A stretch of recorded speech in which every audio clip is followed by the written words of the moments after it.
Check out this 2022 Sylvan L5 RLZ. Really nice layout. It's black, gray interior.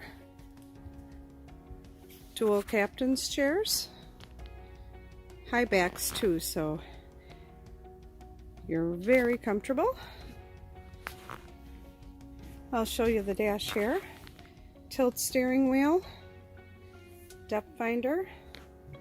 You could throw your phone in that cubby hole, or if you choose, have a GPS installed. Phone holder, phone chargers, cup holder, rated for 14 people. Stereo.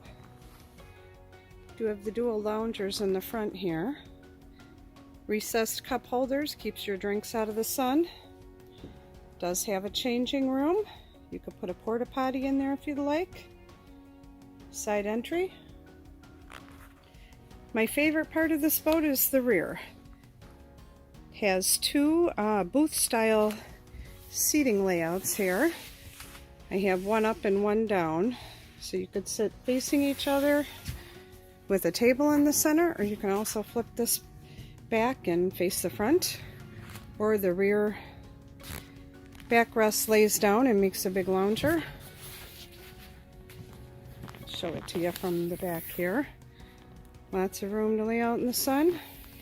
Does have the gate in the back, two entries, extended deck, wide stainless ladder, ski tow, and a Mercury 115 horsepower with command thrust. Plenty of power. Also an electric bimini top, full cover. Stop in SkipperBud's in Antioch and check this one out.